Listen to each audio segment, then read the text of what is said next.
All right. Muri Zimbabwe. Beautiful news. Welcome back pamzinda wevanhu. Right now, tiri kusangana uri musi wa 25 July 2026, and pane ma interesting developments ari kubuda from the deep state about the situation right now. So first of all, ndisati upper analysis, ndisati criticizer, ndisati ndazotaura kuti zvakazoti zvikazodii, let me just get into straight news dzasvika panews desk. So allegedly today, Emerson Mnangagwa's team have reached to some of the generals vanozikama, vana General Henry Muchena, vana General retired General Henry Muchena, retired General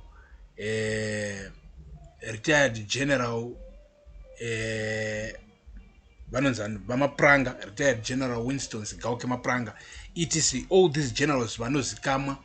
As a matter of fact, tapiwa two my names. Let me not get ahead of myself. Tapiwa two my names. Ra Henry Mchena and also Ravama Pranga. So, because when Mnangagwa's team communicates, they communicate with these guys because since they are the non-generals, Vanema grievances against Cape 3. Remember, these guys came in the open, and it's known with Vanema grievances, and they know they are the ones who are the leaders of the Chiwenga resistance movement. So Mnangagwa's team today allegedly reached Vachiti President Emerson Mnangagwa is considering withdrawing Cape 3. So therefore, because you have to understand this thing. Right now, President Mnangagwa wants one thing from Chiwenga faction, for them to not be involved when it comes to Nyaya 31 July.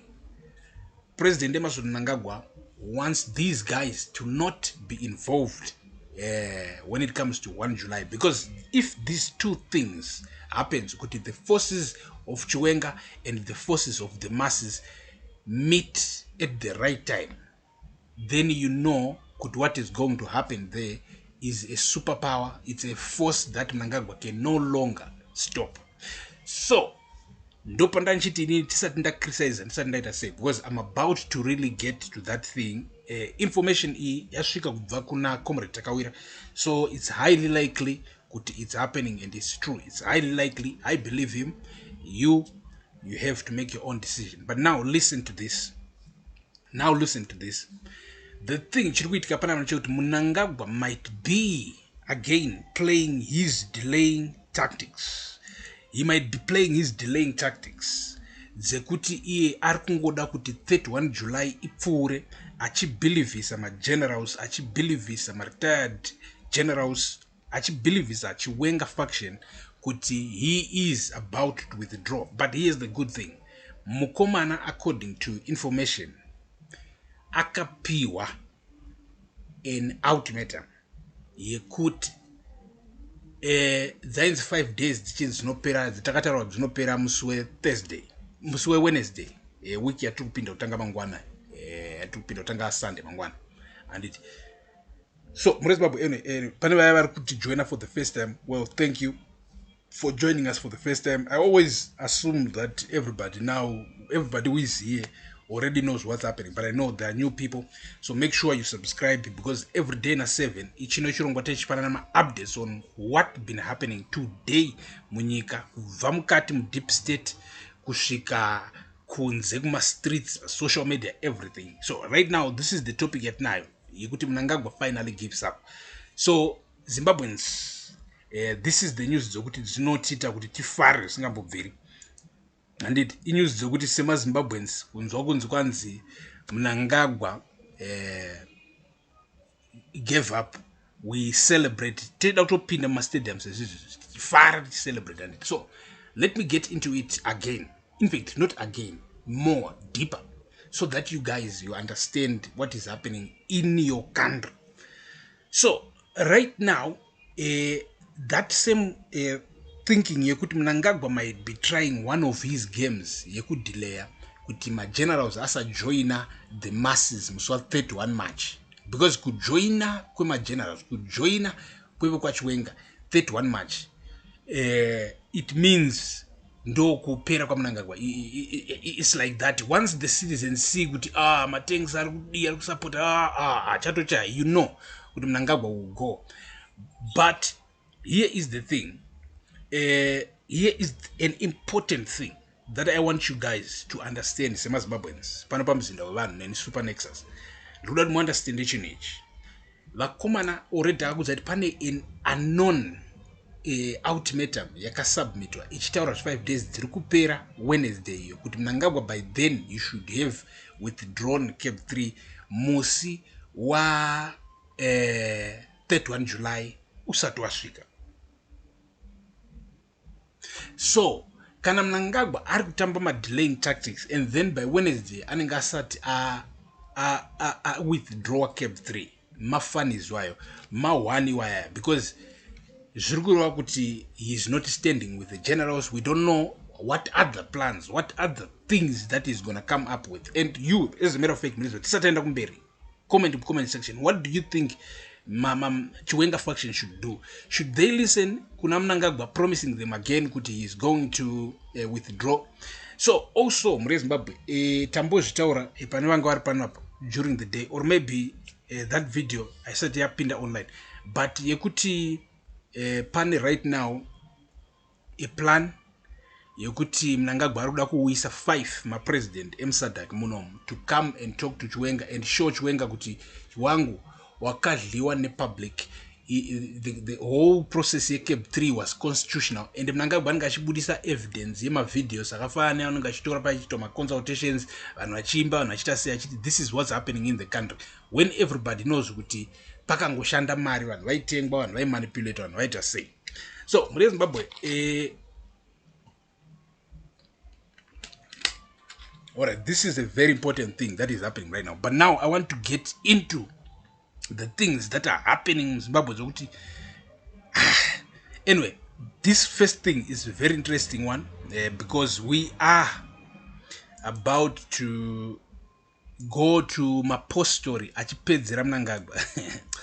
Ko tanga takaita miss a lot kamure Zimbabwe. We missed a lot. Mapostori akapedzera Mnangagwa. Let me get to that so that you guys can watch the video. Mapostori achipedzera Mnangagwa. Onai what's happening right now. Onai what's happening muno munyika yedu yeZimbabwe. Mapostori aya ane nharo manje. Aiwa, uyu mudhara uyu unoziva zvokutaura ende ruzhinji demanzwa ruzhinji noise yagwaita hande. Let's go. Kana president achichudzwa kuti aite president, tese tiri pano tenda kuma election. Topinda panoti nawo ndivadaisa president wandinoda. President ubapinda pa president. Fana muneni. Right? Kana president achigadzwa. Mire.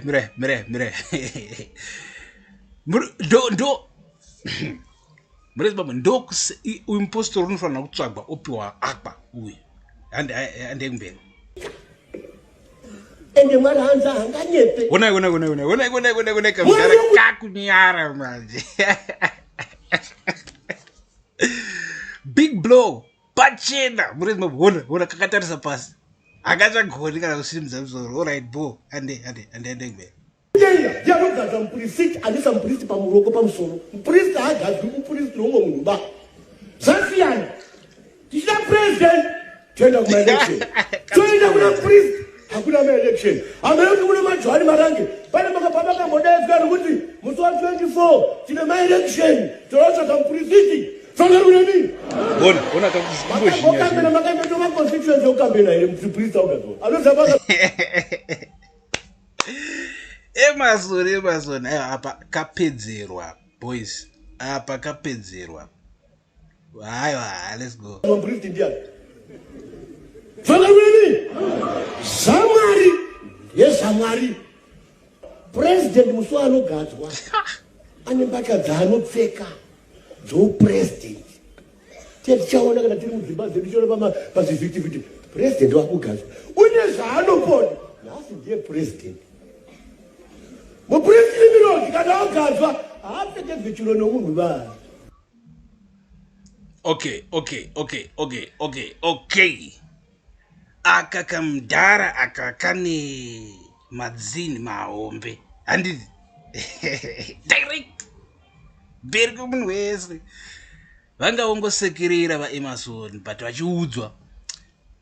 vachiudziswa murezimbabwe mazvionera imimi. So tiri papapo murezimbabwe. In fact, this is beautiful handiti.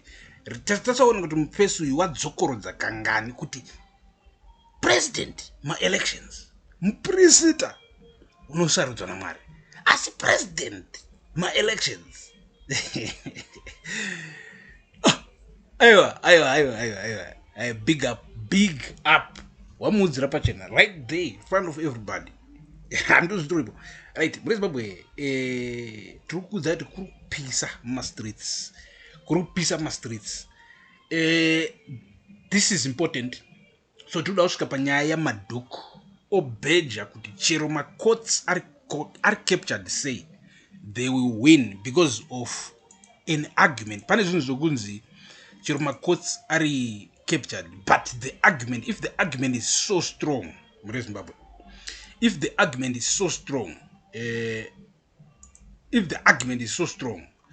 chero macourts achida kuda kujengana nechi, they can do nothing. So ndozvitogora madhuku panapa and more. So let's get into his video so that tonzwa kuti what is the Professor Maduku. I can only add that one of those or two will succeed. There is no question of these applications just being applications in the courts. That's what I must emphasize. They will succeed. There is a limit to which the courts, like I've said before, can actually bend the rules. Some people think that they are captured. Like people in ZANU-PF, when you talk to them, they are not even bothering reading any of these matters. They'll just say, but we're in control of the courts. So if anything, they are totally mistaken. So to our public and everyone, they should expect that these processes will succeed. I'm sure from what Tendai said, we might have the first cases being heard in September. And I think that's what's going to happen. And then as there are many, they will be put together in themes. Those cases that say that everything was unlawful, the process will start. Then those cases that come in and challenge the content of what was amended, I'm sure you can tell the difference. The procedure, if the procedure was wrong, and some people are calling for the entire throwing away of the Amendment Act, that we have to start. If that fails, then we go into the cases that deal with the content. And then if that fails, we go to cases that deal with the referendum. We will not miss. It's not possible for us to miss. We will certainly succeed in that regard. And as our convener has correctly said, we have prayers. We believe that the judges will do the right thing. They are an arm of state which is separate from the other two arms that have wronged us. So we've rushed to the other arm, which is independent, by the way, and it is guided by the Constitution. I think that's what I can say. Okay.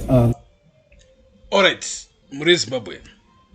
You know, things, especially when it comes to legal things, I have seen, my cases achinda kuma courts, and sometimes they're delayed, and people be like, and they would think those delays mean failure, but those delays don't really mean failure. Sometimes it takes time, but with due process, things might end up zviri kuside redu semazimbabweans. So when a Professor Maduku apo vari kutaura about the court and the processes that they are taking, remember Professor Maduku is being paid right now nema war veterans. Assumably some of the guys who looted the state resources, so they have a lot of money also to pay Maduku to keep fighting. I mean, it's beautiful. Maduku was gonna fight by himself anyway. He's an opposition leader, but now he's begged by ZANU-PF itself to fight ZANU-PF itself. So this is beautiful, and right now this is a different story, a different strategy. The other strategy that these guys are using, we all know, it is the 31 July marches. It is the Sungano Yevanu ubumbano lompakati, the People's Coalition, and the other organizations like the Zimbabwe Unit Organization inasisi vedu vari kubva pa South Africa apa vari kupinzira nyaya kumapurisa. So tambo report apana pa mzinda wevanhu pa the Mtapa Times pa YouTube tichitaura isusu nyaya kuti police yobvuma marches. So as of right now, as we said on that video, or that video is about to come, you guys just wait. Yeah, I'm pretty sure that video is about to come, and Sunday dropper. But right now we are live, so let me not spoil it for you. You hear what is happening, my updates on what police is saying. So Zimbabwe, pane a disturbing video irpa internet right now, and I don't know Zimbabwe, what kind of culture is this? How can somebody do something like this? And then ZRP, I know Murpanap, why are you not identifying somebody who does things like this, taking the law and putting it in their hands? So you see, Zimbabwe, I wanna talk about this. So first of all, this story iri pano the Mirror Masvingo and it. So barikuti first of all gatimbo terror ivo and then tozopira video. This is horrifying. This is what happens in a state where there is lawlessness. Zimbabweans have lived this through ZANU-PF politics of violence, and now it's a national culture. Please help identify the murderous perpetrator. Take one visa. And it is ZANU-PF Patriots, Sadak News, the Mtapa Times, whatever. Right. This is disturbing. For those who are sensitive too much, please. It is disturbing, but we have to watch it. We have to try and identify who is that guy. If he is not arrested yet, we have to inform the police so that whatever. So this guy in Pandesh and Terry, but game ditangenda ku time kana kuti muterere, this guy doing nonsense. That's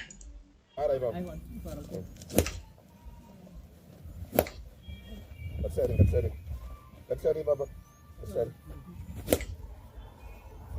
Mara tukotora. Ana tsara nyetse mari nopatora. Mamunzo hanzi mari atingotora. Kana tichitaura nyaya dzemari inobhadharo. But then we'll get paid chaptopera to go tower about that.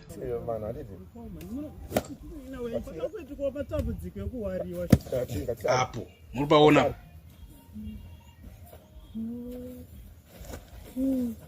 Right, uho waitwa apo muri Zimbabwe, utsinye. And as a citizen, you cannot unleash this kind of anger as if you are the law. But then we'll get paid.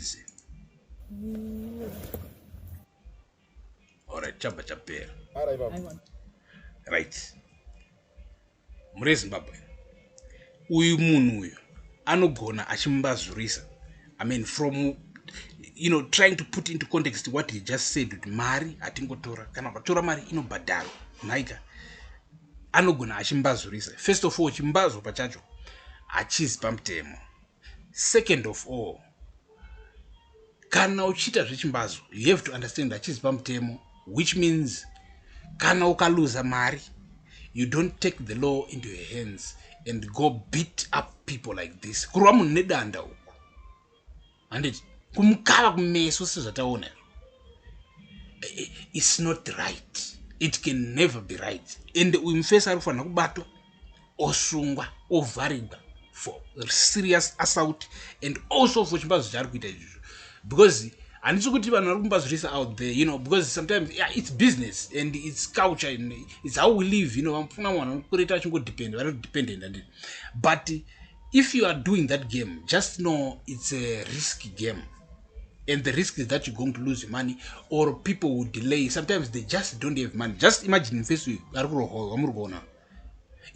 to have patience until those people start working, get paid, and then they have the money.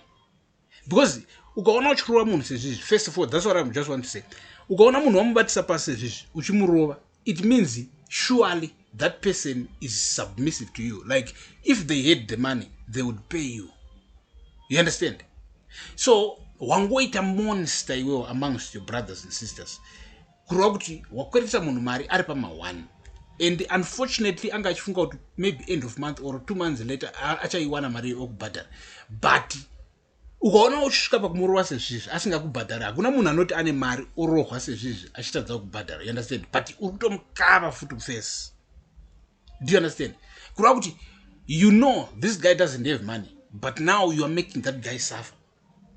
Because the fact that wavata pasi pamutu vata ukamurova 1 iwo ukamuti 2, it means kananga nayo aikupa, because first we ask kuva resistant, ask kuva anything. Do you understand? So where is the police? And what gives people this kind of confidence to go ahead beating people like this in Zimbabwe? Who is protecting them? Varikutemba ani ndopa kutaugwa nemasvingomira varikuti ivo culture is ZANU-PF. These guys might be ZANU-PF. They know they can get inside Buddha, but I hope and I believe it has got nothing to do with politics. And let the police, bata basa rao, because atidi ujanyirre. And they sus wana super nexus. Teti story na mfaro tikona zvakadai so. Teti chida kutokuvinga tirisu mfana wangu. Wakabata zidanda rako iruru tokudambura.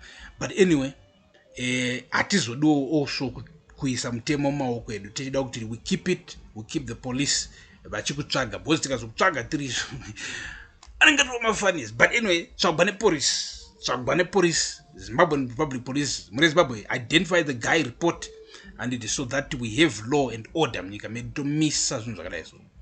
Now, Zimbabwe,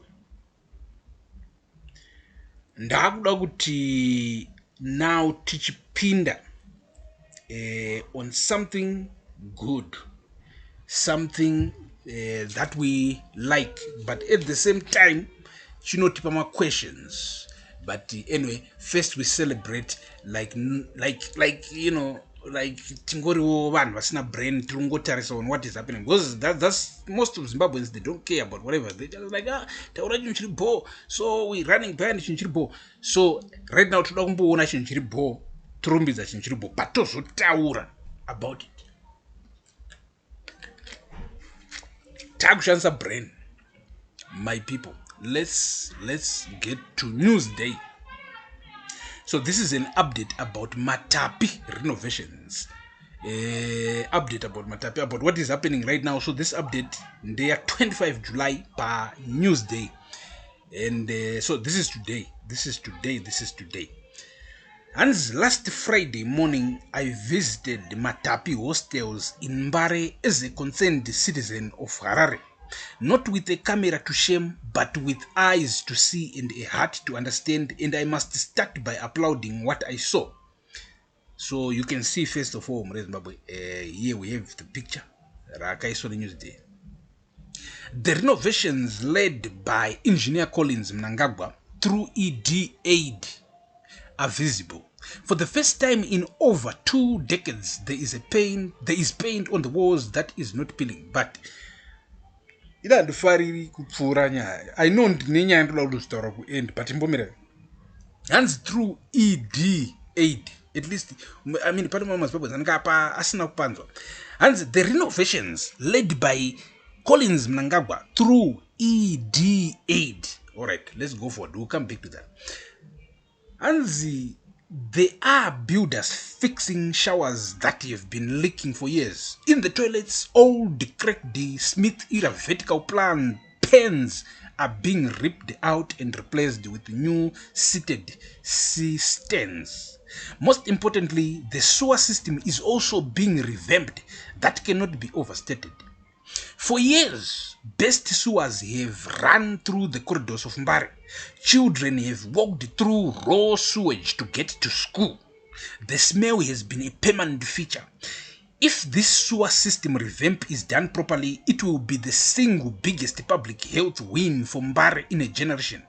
Electricity is also stable. Residents confirmed that they have always had 5 amp electricity systems in their rooms. And the good news is that there is no load shedding now. Let's go. Lights stay on, phones charge, children can study at night. That stability is progress we must acknowledge. But as I stood in the corridors watching the work, I kept asking myself one question. Are we building something that will last, or are we painting over a problem? Because progress without a plan becomes a problem later. And I have 3 big questions that Engineer Collins EDA'd seat of Harare and the government must answer now, not later. So Wakumana News Day want to run my questions. But anyway, get my questions in Wakumana News Day. But I think this thing is very long, so I'm just gonna read the panapa question yake 1. Because they know the questions. So I'm just Kanganese. So let's get you watching us live, but the Mtapa Times panapa YouTube. I know you already know. But for those ones who just joined us, please make sure you subscribe. And this is the 7 p.m. the daily show. It's the Zim update. Tino Pananama updates on what is like. This is the only video, the news video you have to watch as a Zimbabwean who is concerned about Zimbabwe. If you only watch one political video a day, it must be this one. So get pin the first question News Day, and then from there it was open. So first of all, again, put us out this article. Ndiani hands by Michael Mashonganyika. So ndi Michael Mashonganyika katiwe question yako kwangu, and then tuzopinda kune angu because ndima question. Hands, the new seated cisterns are beautiful, white, clean and modern, but they have one demand: water, constant water. In Mbare and in most high density areas, that is not our reality.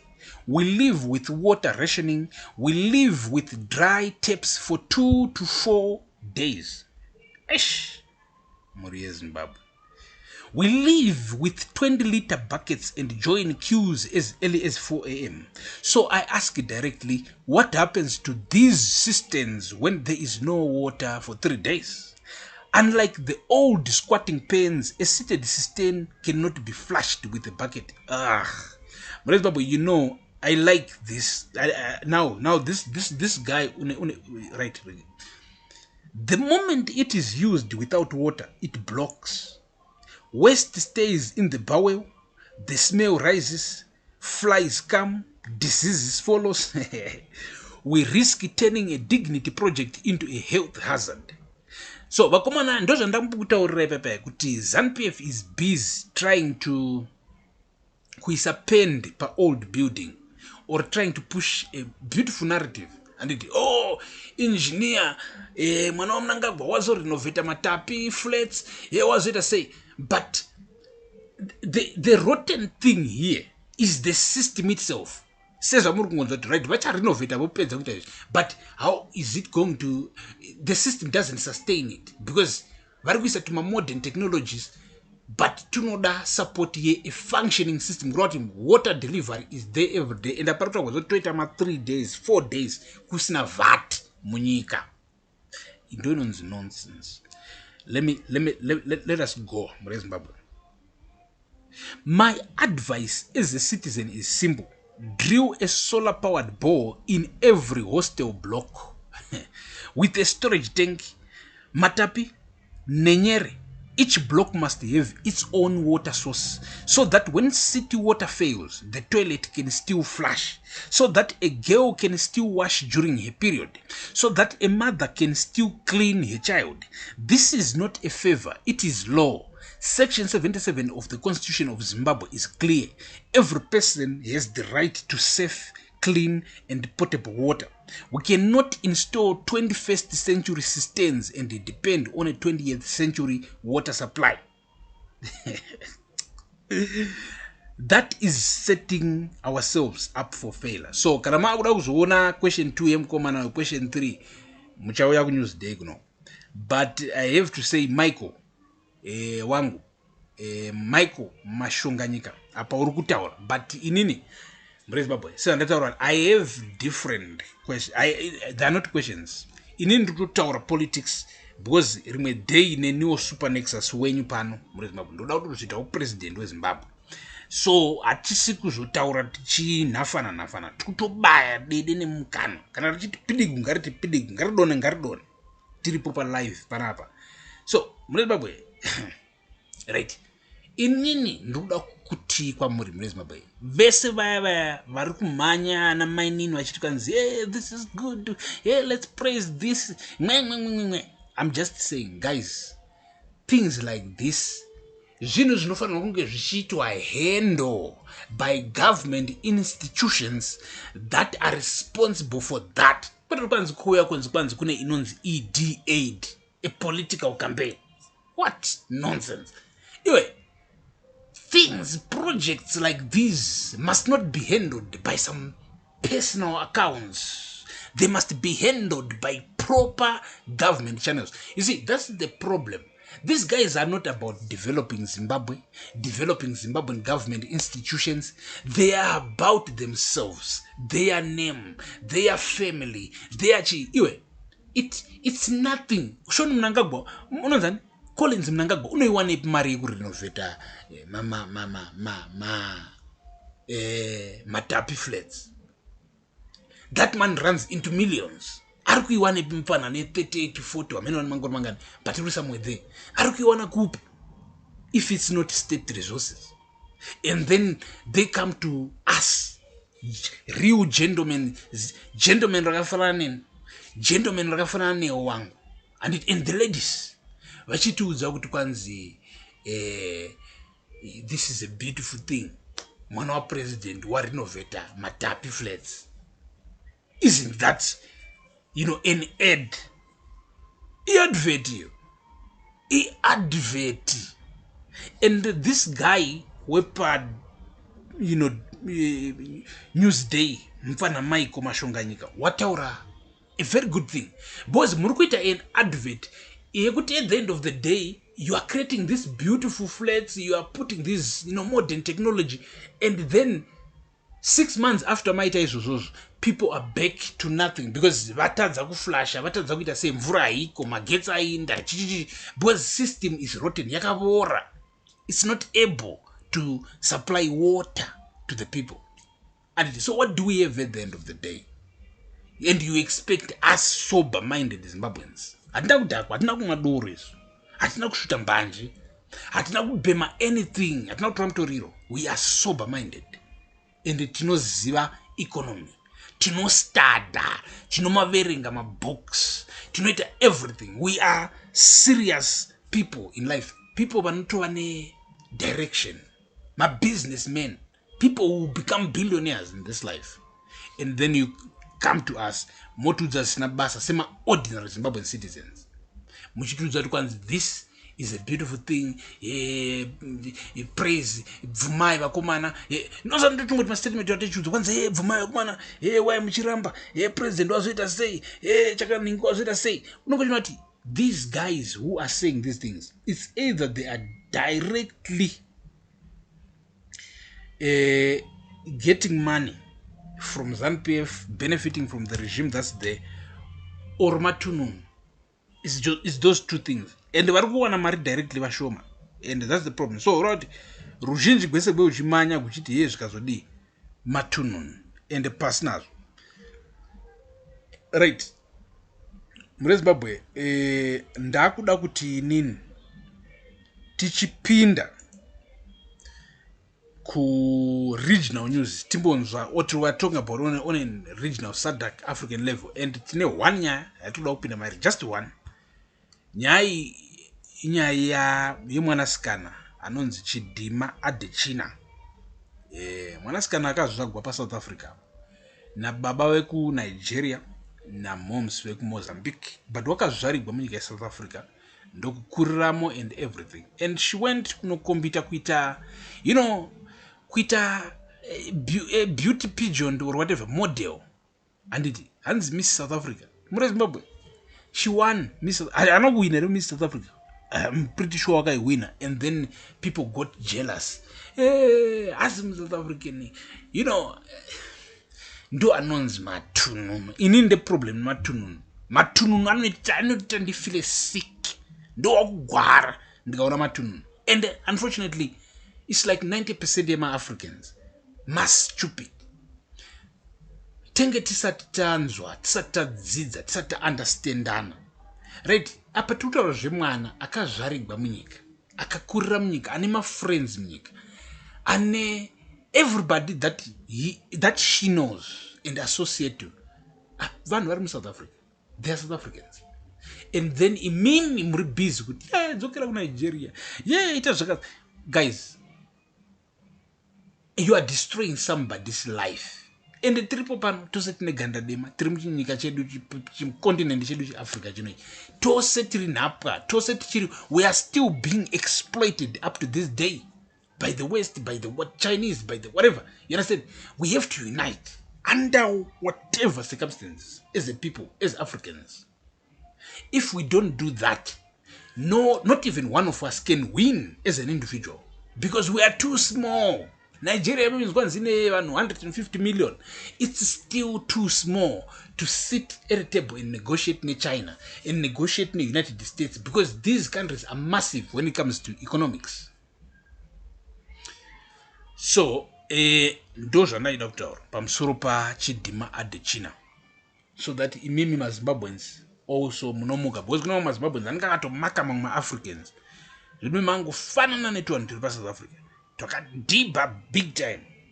So apa takuda kutaura pamusoro pe, it's an update pamusoro pe hondo yekuMiddle East. Hondo yekuMiddle East, I know vanogara panapa they know kuti on this show, the Zim update daily show every day at 7 p.m.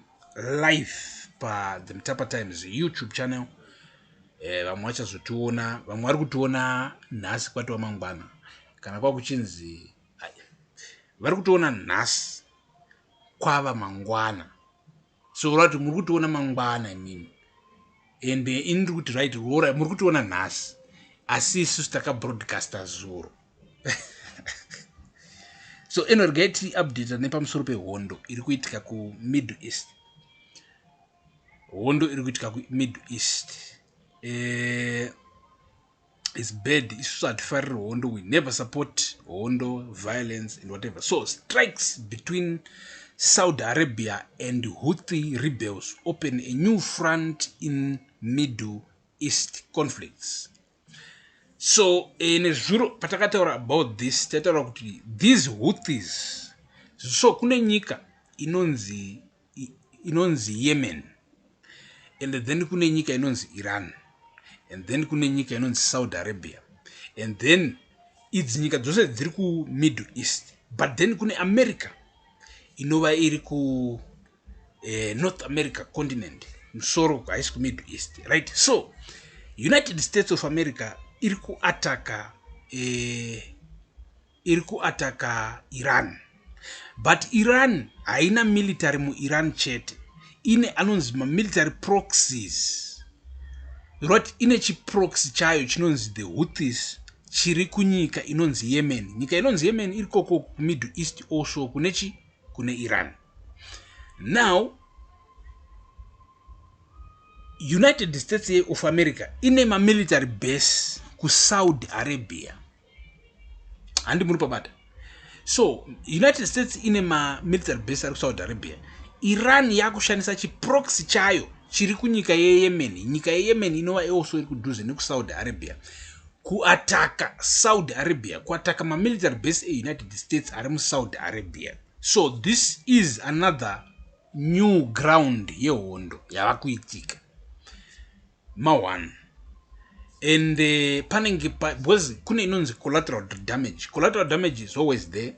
So kurova kuti zvotichitaura kuti isutu maHouthis utu tiri kuYemen Iran tuchiataka Saudi Arabia, ma military base eAmerica muSaudi Arabia, hatungoataki ma military base eAmerica chete, tinoataka also and some other things that are important to also, you know, pressure Saudi Arabia kuti isaramba ichihosta ma military base eUnited States, isaramba ichisupport United States. So ma1 ari kuitika kuMiddle East. Apa tutaura zvehondo chaiyo, handiti hondo chaiyo zvokutoti chakatochaya, vanhu vatori mukati mekutiza uko zvichibhombwa, mabhomba achikandwa etc.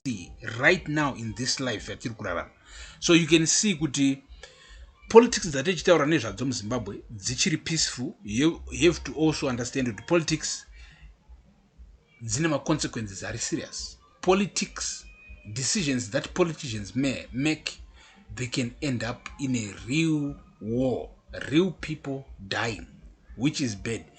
Chiri kutaura ma tensions ari muZimbabwe zvatakangurira taura kuti Chiwenga Mnangagwa. What these things that we are talking about in Zimbabwe can lead to real blood being shed, which is bad. So I say, my fellow Zimbabweans, my fellow generals, my retired generals, let's use our brains. Let's stick to what people agreed. The Constitution ya 2013. Va Emerson Mnangagwa, vanatungbarara, vanatagurei, muri kutamba in a dangerous game for no reason. You are pushing Zimbabweans to a corner for no reason. Munokonzeresa zvisiri right. So, Zimbabwe, we are going to end this live broadcast panapa. Ndichiti kwamuri. Thank you for joining me. Thank you for being with me right now. I really appreciate kuwapo penye. I see there's a lot of people very online right now who are watching us live. I really appreciate that. And I say to you, Mangwana, it's the same thing. We will be live broadcasting at 7. So through the day, we'll give you different news. And then at 7, you know everything that's been happening in Zimbabwe, the region, and the world. The only video that you need to watch, if you were to watch one political video a day, you need to watch this one. The Zim update every day at 7 p.m. Panapa neni super nexus wenyu wechidaka. Peace, Zimbabwe. Peace. Rugare ngaruve nemi.